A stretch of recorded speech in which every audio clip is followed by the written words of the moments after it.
Coming up on New Day at Arirang, South Korea is set to announce its revised social distancing measures in the coming hours. Authorities are likely to reimpose restrictions equivalent to social distancing level 4 beginning Monday. Health experts in South Africa say the Omicron variant appears to be reinfecting people at 3 times the rate of previous strains. And South Korea's parliament on Thursday ratified the RCEP, a regional free trade agreement made up of nations accounting for 1/3 of the world's gross domestic product. The ratification came as Seoul inked a trade deal in November with 14 other countries in a move to further diversify its trade portfolio. Hello and welcome to this Friday edition of New Day at Arirang. It's 8 a.m. on December 3rd here in Seoul, South Korea. The weekend is almost here. It's been a long week. Thank you for joining us. I'm Mark Broom. And I'm Kim Mo-Gyan. Over the next hour, we'll take a look at the big news stories of the day and get expert insights on the issues facing Korea and the world. We certainly will. And we are going to start with the latest on the coronavirus situation in South Korea, with more than 10,000 cases reported over the past couple of days and concerns over the Omicron variant. Authorities will soon announce stronger antivirus measures. For more on this and other related updates, joining us in our studio is our reporter Choi Min-jung. Good morning, Min-jung. Good morning. Let's start with the upcoming announcement on the strengthened distancing measures. What are we expecting? Mo-Gyan, officials will be making the announcement at 11 a.m. Korea time. What's likely to happen is that the government will reimpose restrictions equivalent to social distancing level 4. Sources say this new measure will start on Monday and will likely last for 4 weeks. One of the most anticipated changes is the reduction of the number of people allowed for social gatherings. So in the capital region, the number is likely to be reduced from 10 to 6 people. Outside the capital area, it seems highly likely that up to 8 people will be allowed to gather, a drop from the current 12. Watchers say no more than 1 unvaccinated person will be allowed in a group in any region. Another revision seems likely to be made for vaccine passes. Currently, the passes are required for entry to venues like indoor sports facilities, bars, nightclubs, singing rooms, and public baths. But it's highly anticipated that the passes will also be required to go to restaurants and cafes. There were also talks on expanding vaccine passes to teenagers, but because the vaccination rates are still low, the measures will likely be implemented early next year. Right, so it appears the Living with COVID scheme has been put on the back burner for the time being at least. But how many confirmed cases are we forecast to see when the official numbers come out in around 90 minutes from now? Well, we're expecting today's daily tally to hover around the 5,000 mark once again. From midnight to 9 p.m. on Thursday, there were 4,057 cases confirmed.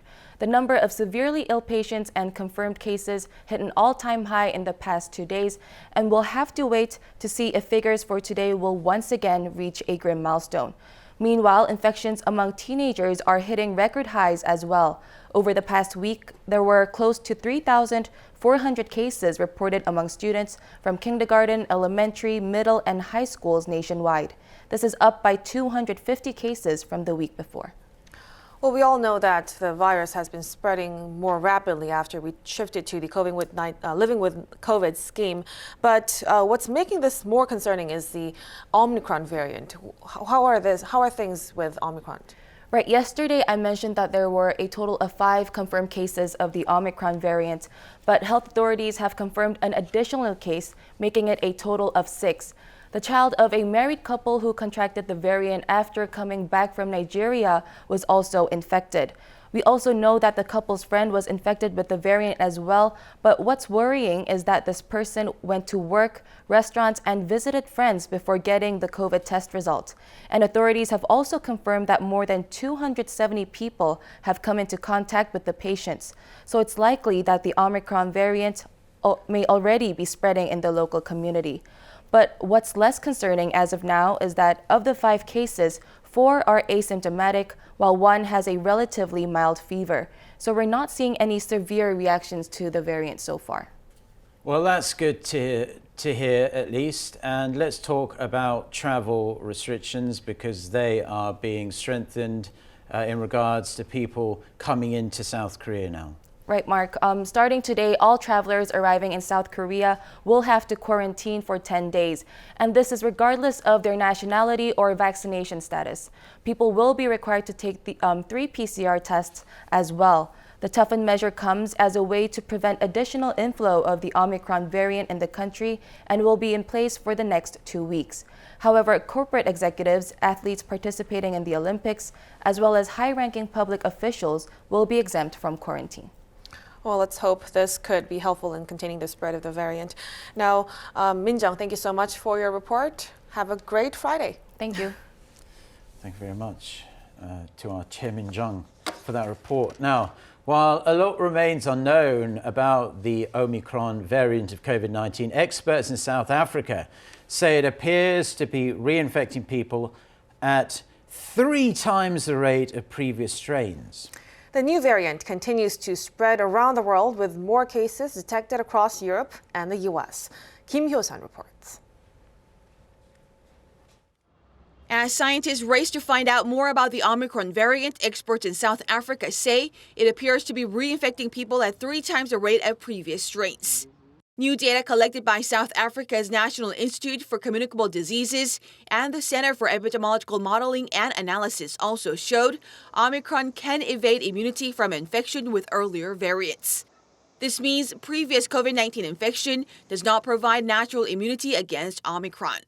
The country reported over 8,500 new cases on Wednesday, up from some 4,000 the day before and 2,000 on Monday.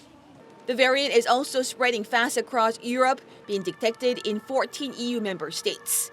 The spread comes as the EU's Agency for Infectious Disease Control warned Thursday that the Omicron variant could become the dominant strain in Europe within months. The EU is calling for a, quote, multi-layered approach to slow the spread, including inoculations for those who have not yet had a shot, boosters for people aged over 40, as well as social distancing. Germany is implementing measures that focus on unvaccinated individuals who account for about 30% of the nation's population. These people will now be barred from shops and bars unless they have recently recovered from COVID-19, while a nationwide vaccination mandate could be imposed from early next year. In the U.S., President Biden expressed confidence the United States could fight the new variant with science and speed. But we have the best tools, the best vaccines in the world, and the best medicine and the best scientists in the world. We're going to fight this variant with science and speed, not chaos and confusion. Just like we beat back COVID-19 in the spring and more powerful variant, Delta variant, in the summer and fall. As a result, we entered this winter from a position of strength compared to where America was last winter. Instead of closing down the country's borders to contain Omicron, President Biden explained that travelers on airplanes, trains, and buses will be required to wear face masks until mid-March. He added that international travelers need to be tested a day before departing for the U.S. and said the country will speed up the rollout of booster shots. The U.S. identified 2 more cases of the new strain on Thursday in Minnesota and Colorado, a day after one was confirmed in California. The Minnesota patient recently returned from a crowded convention in New York City, while the Colorado patient recently traveled to southern Africa for a vacation. Kim Hyo-sun, Arirang News. In other news, the defense chiefs of South Korea and the U.S. have agreed to update their wartime contingency plans to counter threats from North Korea. The allies will also conduct a full assessment of operational capabilities for the eventual transfer of wartime operational control. Bae Eun-ji reports. South Korea and the U.S. on Thursday said they have decided to update war plans to counter North Korea's increasing nuclear threats. This was discussed at the annual security consultative meeting held in Seoul between Defense Ministers Ho and his U.S. counterpart Lloyd Austin. Austin said they reaffirmed a shared assessment that the North is continuing to advance its missile and weapons programs, which is increasingly destabilizing for regional security. We also approved new strategic planning guidance, an important step forward to frame forthcoming alliance planning efforts. Strategic planning guidance is a guideline to set the tone for updated wartime operation plans. Based on this guidance, the 2 countries will be writing new war plans, although this will take some time. It's the first time in 11 years that this is being updated, as it was last revised in 2010. Also at the meeting, the top defense officials pledged to conduct a full operational capability assessment by next year. This assessment is the second part of the three-phase program to verify if South Korea is ready to lead the Allies' combined forces during wartime. We also reaffirmed that the conditions listed in the Wartime Operational Control Transition Plan should be met to implement the transition, and we decided to conduct a full operational capability assessment by 2022. As for the U.S. forces Korea, the U.S. pledged to maintain its current troop levels in order to defend South Korea. In the joint statement, the minister and secretary also acknowledged the importance of preserving peace and security in the Taiwan Strait. This is the first time that the sensitive issue was mentioned in the annual SCM meeting. The statement also said that Secretary Austin noted the Indo-Pacific region is the Defense Department's, quote, priority theater in what is seen as an effort to counter China. 배은지, Arirang News. South Korea's national security advisor held talks in China on Thursday with his senior Chinese diplomat Yang Jie-chi. It's expected that Seoul's push for an end-of-war declaration and Beijing's participation in it topped their agenda. Lee Kyung-in reports. South Korea's national security advisor Seo Hoon and China's top diplomat Yang Jie-chi have started their two-day talks, covering a range of issues, including Seoul's push for an end-of-war declaration. Seo arrived in the Chinese city of Tianjin earlier on Thursday and met with Yang in a hotel in the evening. In his opening remarks, Seo highlighted the long partnership between the two countries in pursuing denuclearization and peace on the Korean peninsula and called for Beijing's continued support. Seo also thanked China for its quick customs clearance for urea that helped South Korea to relieve the shortage of urea water solution that was caused by Beijing's export curbs. Yang, calling Seo as a long friend, echoed the importance of strategic negotiations and partnerships. He said the two countries have achieved a win-win development and that China wishes to contribute to international peace and security. In the closed-door session, the end-of-war declaration is highly likely to have had topped the agenda. Seo is assumed to have shared the latest from Seoul and Washington's talks on the matter while reaffirming China's intention to be involved in the process. If China officially participates in the declaration, a four-way discussion could be held in the near future between the two Koreas, U.S. and China, the core purpose of which is to bring the North back to the negotiating table. From China's side, Yang could have asked Seoul not to get involved in the U.S.-led alliance to counter Beijing. Also discussed could be this year's SCM joint statement between Seoul and Washington that mentioned Taiwan for the first time, a sensitive issue for China. The talks will last until Friday when the results will be officially announced in a press briefing. Young-eun, Arirang News. Tension in the air Thursday as the top U.S. and Russian diplomats met on the sidelines of the OSCE summit in Stockholm. U.S. Secretary of State Antony Blinken reiterated Washington's demand that Russia withdraw its troops from the Ukrainian border. Blinken warned Moscow could face serious consequences, including high-impact economic measures if it continues its aggression. Russia's Foreign Minister Sergei Lavrov maintained that Ukraine is the one posing a threat. A Russian news agency cited Lavrov as having said to Blinken that if the U.S. draws Ukraine into any of its so-called geopolitical games, Russia would respond accordingly.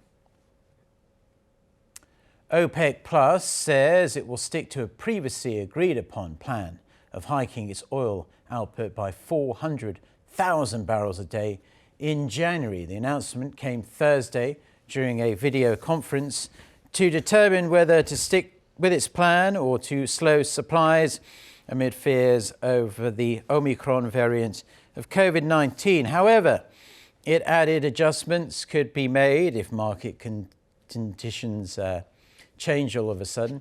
Other issues discussed include the US-led release of strategic reserves from crude importing nations, as well as Iran's possible re-entry into oil markets.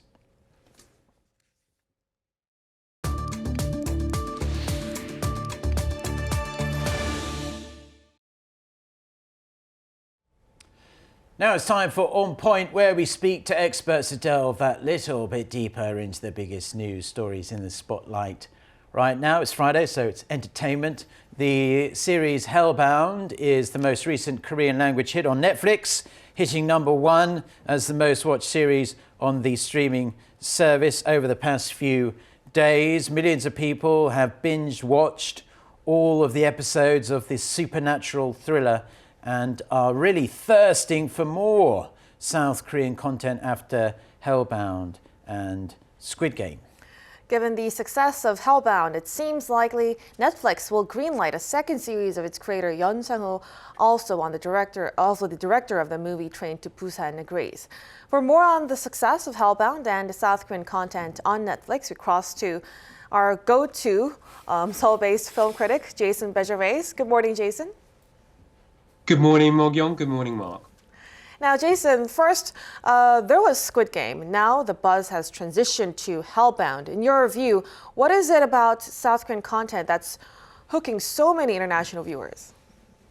I think it's a combination of reasons. High production values, certainly. If you watch the series, you watch the films, I mean, the production values are incredible.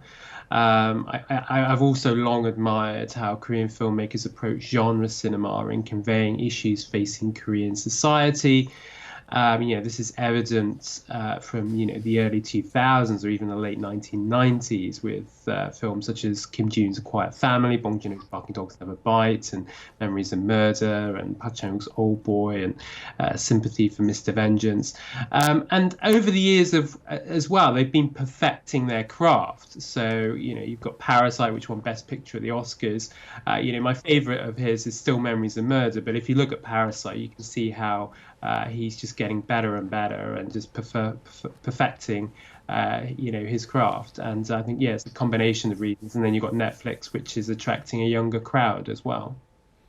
Yeah, we'll touch on Bong Joon-ho in just a minute's time, Jason. But I presume you have seen Yeon Sang-ho's 2016 zombie movie, Train to Busan.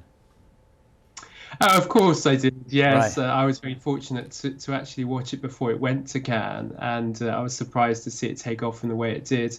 But are you surprised then that is this like a hallmark of Yeon's work, like this thriller / supernatural? Do all of his previous works have this kind of vibe around them?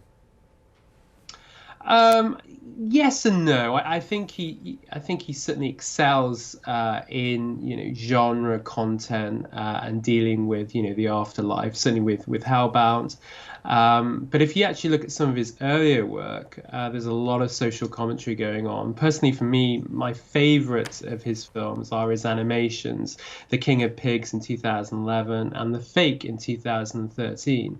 Now, The Fake deals with religion and corruption and questions religion in really interesting ways and the role of it in society.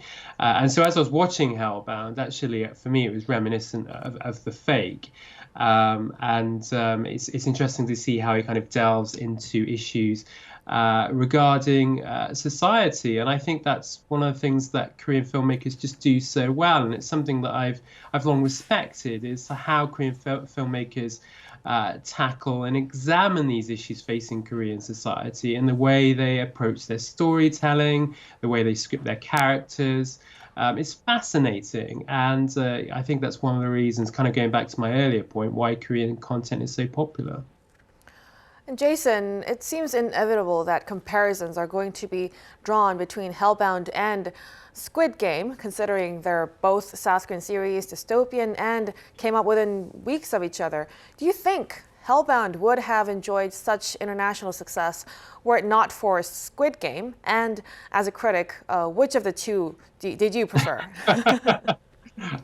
Difficult question. Yeah, I think it would have attracted attention. I think Hellbound is terrific. I think it's really layered, and like I said earlier, it reminded me of one of my favorites of Yeon Sang-ho's films, The Fake. I think it's certainly more layered than Squid Game. I think Squid Game has a bit more focus on entertainment, although of course it is a difficult watch at the same time. I'm not sure which of the series is my favorite. I think they're both very good, but for different reasons. I saw that one newspaper in the UK, was really kind of raving about Hellbound and how it will be one of the series that people talk about for. And I do agree with that. It's like, I think it was The Guardian, and it's not an easy watch. It's very intense, dark, but it's really stayed with me. So it's somewhat different series, but I think they're both very, very good. Right, well, I'm glad you didn't spoil Hellbound because I haven't finished watching that yet. Yeah. Just don't read anything about it. Yeah, just say spoiler warning if you say anything about Hellbound. But so both these series, Hellbound and Squid Game, produced on relatively modest budget, especially compared to their Hollywood versions. With their success, though, do you think Netflix and other streaming services are going to start significantly upping their budgets for South Korean shows? And as I wanted to ask you, since you are such a massive fan of the Oscar-winning director Bong Joon-ho, do you think that he might ever be tempted to make a series for Netflix if the price was right? I mean, I think with regards to production values, I think it's almost certain that they will go up because just looking at Squid Game in season 2, of course they're all gonna demand higher rates, and absolutely it's been such a big hit for Netflix. In terms of some leaked documents that suggest it's made as $900 million for the streaming service. So of course you're going to see production costs increase. I think that's inevitable over the coming years. And yes, they are significantly cheaper than American series. As for Bong Joon-ho, well, he's actually collaborating with Adam McKay on a Parasite series with HBO. That's not Netflix. And Bong Joon-ho was actually he was the first Korean filmmaker to work with Netflix on OK-Ja, and at the time it generated a lot of controversy, a lot of kind of chaos, kind of reflected the chaos you sometimes see in his films, which I think is quite interesting. Lots of jeering at the Cannes Film Festival, and some multiplexes here banned it from screening. In fact, they all did. And yet here we are a few years later, and the ecosystem is very different. I don't think money is an issue for him. I think if he wants to make a series, he will. But I think the focus at the moment, there is the Parasite series, but I think that's more of an extended film. Rather, it's a 6-part series, I think. But I think he sees it almost as a long film.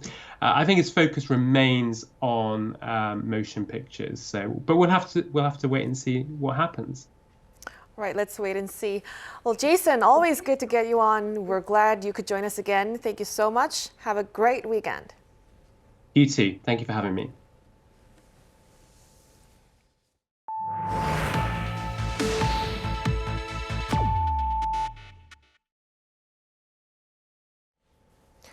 South Korea's National Assembly has ratified the Regional Comprehensive Economic Partnership, also known as RCEP, with the agreement expected to go into effect for the country from February. RCEP is the world's largest regional free trade agreement, encompassing about 1/3 of the world's GDP, world's population, as well as trade volume. The signatories include the 10 ASEAN member states and 5 non-ASEAN countries, including Australia, China, and Japan. The agreement will take effect on January 1st for some countries, and South Korea's exports to the RCEP nations totaled more than $250 billion in 2020, around half of Seoul's outbound shipments. Now, the parliament will revise South Korea's Income Tax Act and exempt more people who own one house from capital gain taxes. Originally, single homeowners who had a property worth 900 million won, or around $764,000 were subject to tax. But lawmakers raised the cap to 1.2 billion won in consideration of the growing tax burden on single homeowners due to inflation and house price hikes. They also decided to delay the government's plan to tax people with capital gains from virtual assets above 2.5 million won from 2022 to 2023. South Korea's foreign exchange reserves fell in November for the first time in 5 months. The Bank of Korea says the reserves, a barometer of financial stability, amounted to $463.9 billion last month. This is down $5.3 billion from the record high of $469 billion seen in October. The central bank attributed the drop to the significant fall in deposits denominated in foreign currencies. As of the end of November, South Korea was the world's 8th largest holder of FX reserves.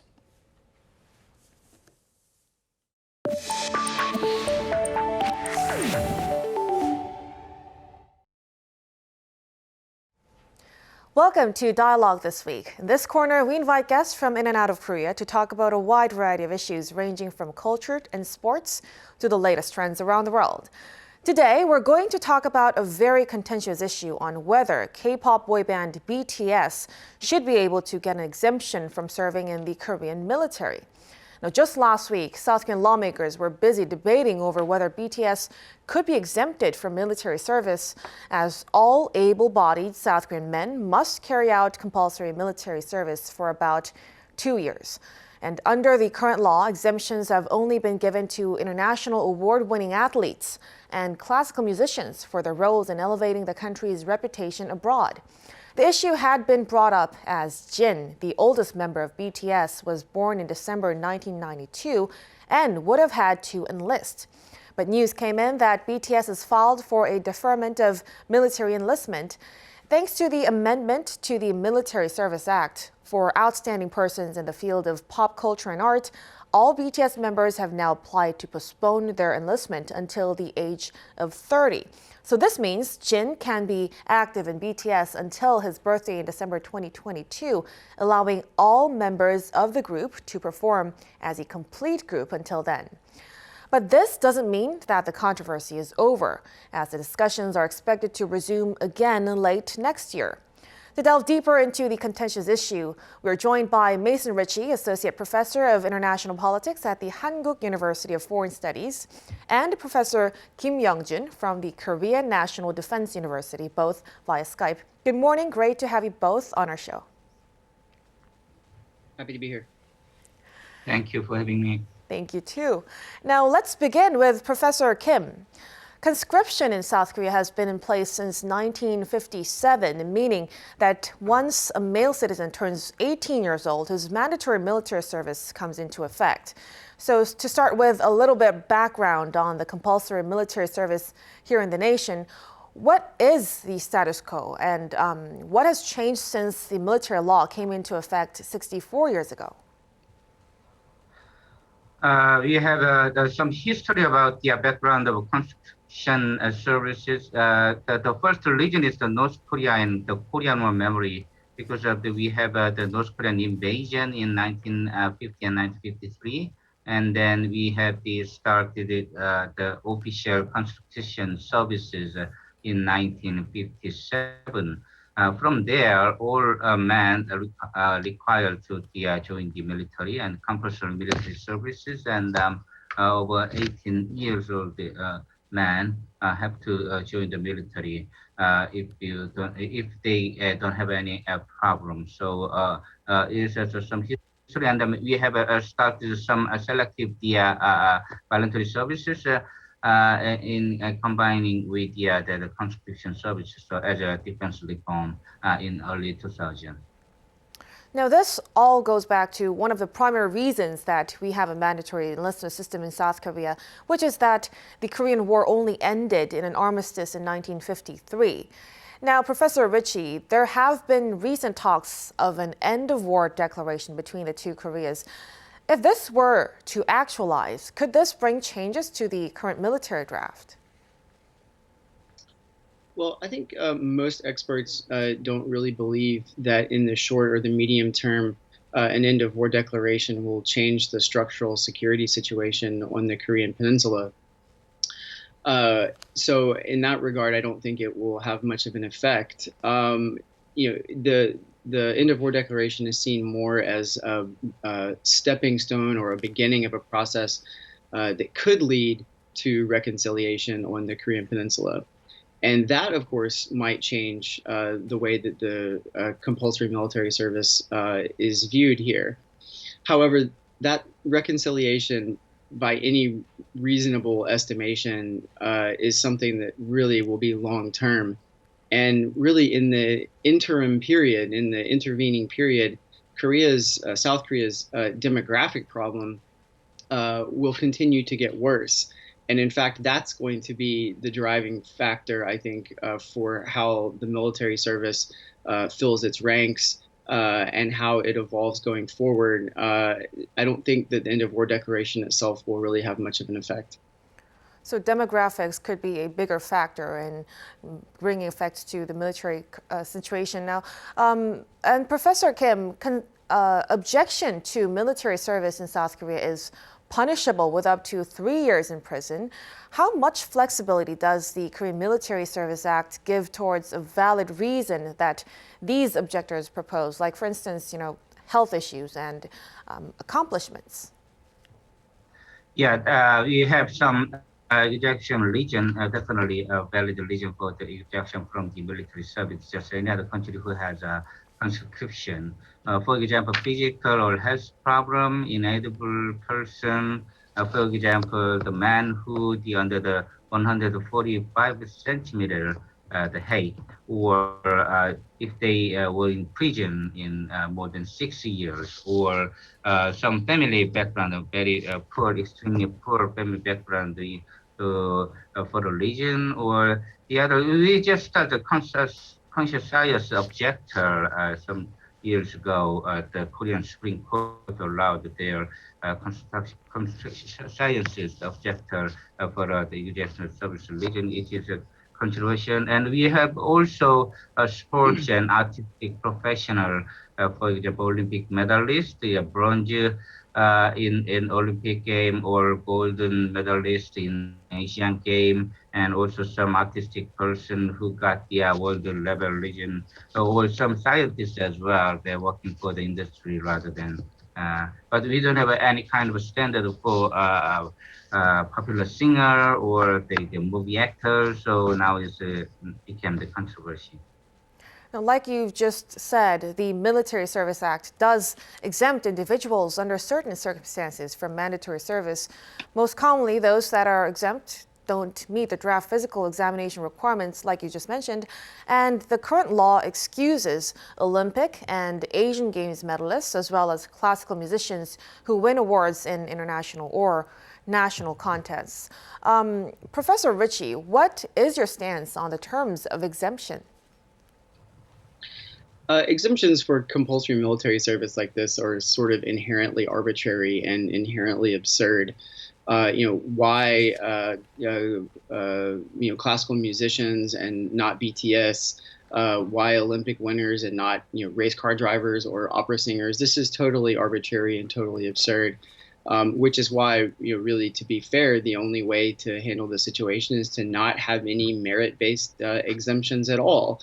But of course, that also leads to absurd outcomes, where talents in the prime of their life that are important for Korea's soft power and are therefore also doing a nationally meritorious service are forced to go into the military at a time, when they could, in some respects, be doing more good for the country by continuing to push forward the accomplishments in their area of talent. So, of course, really the best way to handle this is to simply not have a conscripted military service. But of course, given the situation on the Korean Peninsula, that's not really possible either. It's a sort of one more tragedy that comes out of the war, and the fact that the war hasn't been ended here. As I mentioned earlier, the real issue I think going forward is going to be the fact that there's a demographic crunch coming anyway. And the military here is going to have to move towards more automation, towards more robotics, and towards trying to do more in terms of national defense with less personnel. The discussions about the exemptions are to some degree an inherent sideshow to which there's not really a good answer. Well, what about you, Professor Kim? What is your stance on the overall premise of military service exemption, and why do we have lawmakers pushing for amendments to the law? Yes, now the National Assembly consider about the amendment to the law, especially by the Judicial Committee and Defense Committee as well, because of BTS issue and change of international and domestic environments, and also in coming presidential election, definitely. So now it's the data supported exemption from the military service for BTS, 58% support and 31% opposite. And at the personal level, it's a good idea to include the BTS for the military exemption. But at the same time, what is standard? I support the pianist or Olympic medalist is not much better than the popular singer. But at the same time, what is standard? Maybe Billboard Awards or American Music Awards, or how about the Grammy Awards or other international awards, or how about Dongbang Shingi or Super Junior, the other star? What is the standard? Who is better? Who is less? How about the popular in domestic, not famous in international countries? So it is very difficult to make the standard. That's why it's a controversy issue. Also, at the same time, more importantly, now we don't have enough men for the military service. Now is we have the 600,000, but in 10 years, in 20 years, we much don't have enough men popular man capability for military service. We will have only 300,000 or 200,000 in 10 years. So we need to consider about the military power as well. We'll have to consider both sides of the argument. Well, now the hot potato in terms of military service exemption last month, a fresh bill proposing military exemptions for K-pop artists reignited controversy. And of course, the attention is focused on BTS. It was just a year ago when South Korea's parliament passed a bill allowing K-pop stars to defer their service until the age of 30 under the recommendation of the culture minister. Now, with their oldest member, Jin, who's turning 30 next year, the debate has returned. So, Professor Ritchie, do you believe that BTS meets the requirements for military service exemption? Well, if classical musicians and Olympic gold medalists meet the requirements, then I don't see why BTS doesn't meet the requirements. They've won international awards. They've, topped the Billboard charts. Their videos have been, #1 hits on YouTube. They've been special ambassadors at the United Nations. Arguably, over the last 5 to 10 years, and possibly even earlier than that, no group has had, no cultural export product from South Korea has had such an impact on South Korea's soft power. So yes, but the whole point, as Professor Kim just mentioned, is that these requirements are arbitrary and kind of absurd. You could make cases for dozens of other groups or cultural exports from South Korea that would also fit whatever the quote unquote requirements are. So, Professor Kim, do you agree? What about you? Do you feel that the BTS should be exempted as well? As a single case, I support BTS definitely to the exempt from the military service. But more overall, this is an issue about the also military defense reform as well, because it is a time to stop all exemption from military service because of lack of people, not to expand exemption. We need to consider about the defense field as well, not just who is better to avoid the military service exemption or not, because we have a strong challenge about the defense reform and lack of manpower for the military service. And we just not have about the North Korean threat, but also at the same time, China, Japan, and Russia have a more stronger military capability, including hypersonic or something like that. So it's time to stop all exemption, not to expand the exemption military service now. Professor Kim, even those that take the stance against BTS being exempt from military service feel less strongly against them partaking in an alternative program. What alternative do you think should or could be put in place, and should such an alternative program be available not only to K-pop artists, but those under other exceptional circumstances too?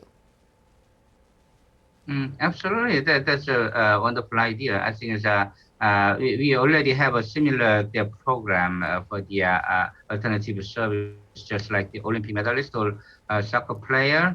For example, we have the we call the Sang-ho team. It's about the military servicemen who former the player and sports professional, and also artists as well. So maybe we can open more flexibility for this kind of alternate service also to BTS as well.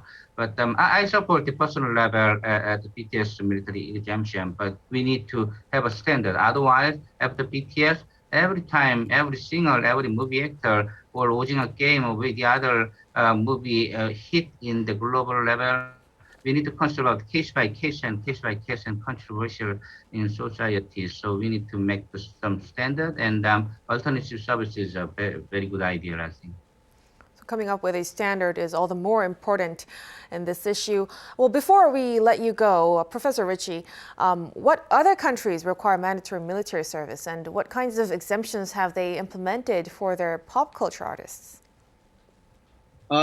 Yeah, there are actually quite a number of countries. I think probably most famously, people think of Israel, which has a quite extensive military service. Turkey, Finland, Switzerland, Russia, a number of countries in Africa. I don't know exactly how many there are, but probably more than one think. The details of that compulsory military service in those cases are very different. In some cases, it's relatively short. In Korea, it's relatively long. I believe anywhere between 18 and 22 or 24 months. In some countries, it's shorter. In some countries, it's longer. Obviously, in North Korea, which is famous for this, it's extremely long. Some countries also have not only males but also females that are conscripted. As for exemptions, there are lots of different reasons why. Different countries allow exemptions in different ways. There are some countries where they can be purchased, or also reductions in military time. For instance, Turkey, you can purchase reductions in the time, or in some cases even more or less a complete exemption. There are some countries that make exemptions for single parents, for instance, single fathers. There are countries that make exemptions for your status abroad, if you're a national who's been living abroad. And then a number of countries, for instance, Russia, allow national decrees, or people that are, according to various legal processes, considered to be people of national merit. Can also get exemptions. So, most systems do have some form of exemption, but they're all in some respects more or less arbitrary. All right.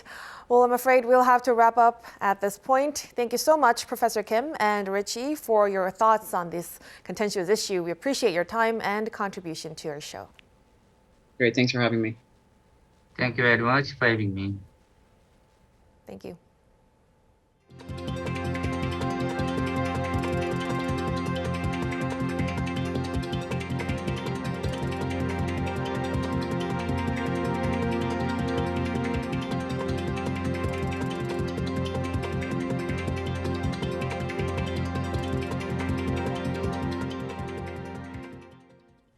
Two South Korean cultural icons have made the Bloomberg 50 list. Every year, Bloomberg releases its list of people and ideas that defined global business. The producer behind BTS, Bang Si-hyuk, earned the honors as he engineered a $1 billion deal in April to combine IT Hakka Holdings with his Korean company, bringing K-pop to the center of the U.S.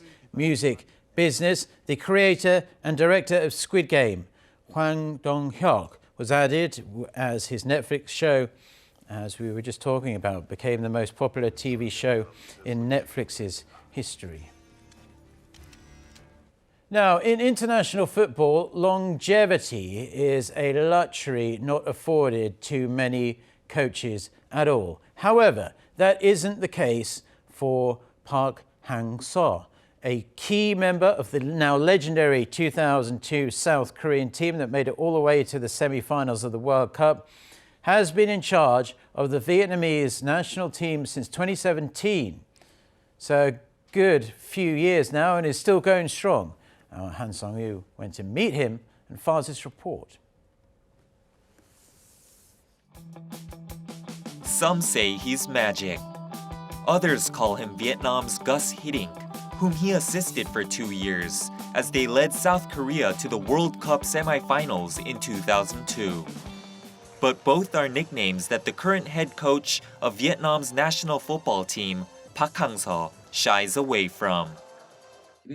Coach Hiddink should never be compared with someone like me. His experience and ability are 1,000 times greater than mine. Park Hang-seo is hailed a hero in Vietnam, where he has taken the national team to the final group stage of the World Cup qualifiers for the first time in the country's history. They have found that stage a step too far, losing all of their first 6 games, but that hasn't discouraged Park. The Vietnamese people, the players, and I are all craving a single point. It's not over. We still have 4 games left, and our goal is to win at least one of them. And despite the losses, the head coach still enjoys unwavering support in Vietnam.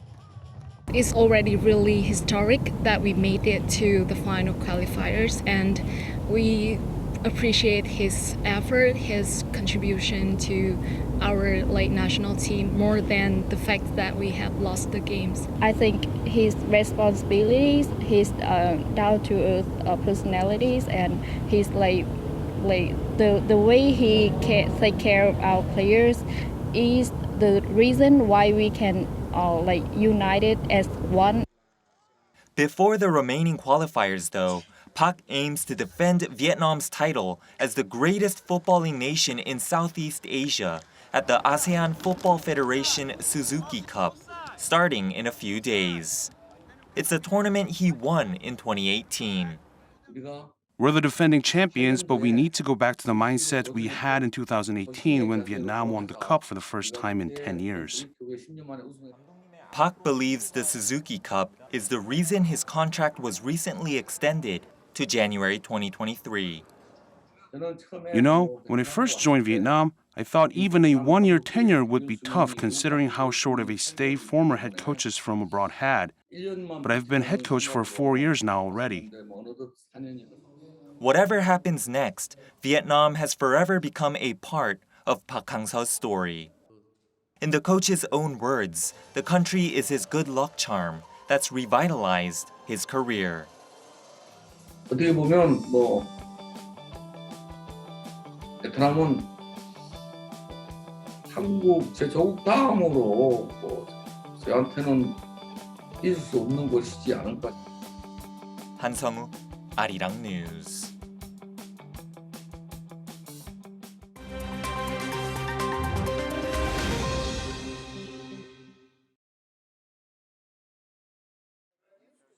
Let's take a look at what's going on in the world now. In a joint statement released on Thursday, the United States, the United Kingdom, the European Union, and Canada imposed further sanctions on Belarus, accusing the Lukashenko government of human rights violations and orchestrating irregular migration at EU borders. The statement said that the group remained committed to supporting the democratic aspirations of the people of Belarus, despite the government's continued push to silence them. In the latest round of sanctions, the UK froze the assets of OJSC Belaruskali, a state-owned Belarusian potash fertilizer producer, while the U.S. tightened its sanctions against the company after having already blacklisted them in August. The fresh sanctions aim to crack down on the Lukashenko government's continued human rights violations, as well as the ongoing migration crisis along the Eastern European countries' border with Poland, Lithuania, and Latvia, which the West has blamed Belarus for. Austrian Chancellor Alexander Schallenberg said Thursday that he will be stepping down from his position once his Conservative People's Party agrees on its next leader, after Sebastian Kurz also announced he was quitting the political arena altogether. In a written statement, Schallenberg said he was stepping down to make way for whoever takes over as the leader of the party. Pundits say Interior Minister Karl Nehammer, who has been an enforcer on Kurz's hard line on immigration, is most likely to become party leader and chancellor, when the People's Party leadership meets on Friday to pick a successor. Former Foreign Minister Schallenberg became chancellor in October following the resignation of Kurz. New York City is known as the Big Apple, but come holiday season, it's also known for its massive Christmas tree at the Rockefeller Center. And on Wednesday night, crowds returned to Midtown Manhattan for the 89th annual lighting of the Rockefeller Center Christmas tree, officially kicking off the holiday season in the usual fashion. This year's event was open to the general public for the first time since the start of the COVID-19 pandemic, as last year's gathering saw strict COVID-19 restrictions. The massive tree was lit using more than 50,000 multicolored LED lights, a 400-kilogram star with at least 70 spikes covered in 3 million crystals. The 12-ton, 24-meter-tall Norway spruce will be on display through early January. Lee Seung-jae, Arirang News.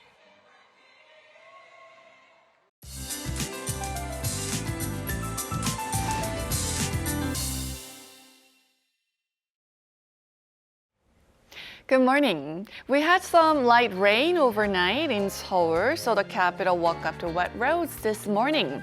Well, right now rain clouds are moving in a southeasterly direction, dropping rain in parts of Gangwon-do and Chungcheongbuk-do provinces, but wet conditions should let up during the first half of the day. The amount will not be that much, but those in regions near mountainous areas and inland regions will need to drive and walk with care due to colder temperatures. But Jeju Island will see on and off rain for most of the day today. Morning temperatures in the capital are about 7 degrees higher than the same time yesterday, but highs will be similar to slightly lower along with chilly winds. Morning lows in most parts are beginning above zero. Gyeongju and Chuncheon are colder at -1 and -2 degrees this morning. Then highs in most parts will rise to be similar to yesterday. Gyeongju, Gwangju going up to 9 degrees Celsius this afternoon. With that, here's a look at the weather conditions around the world.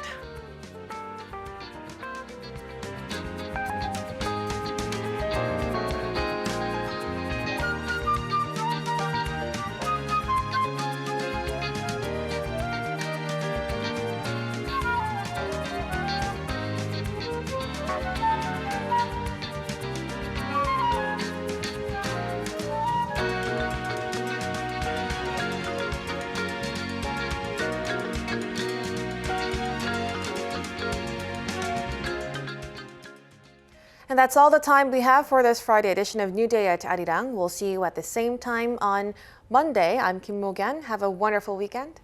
And you have a wonderful weekend as well, Mo-gyan. I'm Mark Broom. Thank you for watching. I'll be back with more news at 10 a.m. Korea time in around an hour from now. Goodbye, and we'll see you next week.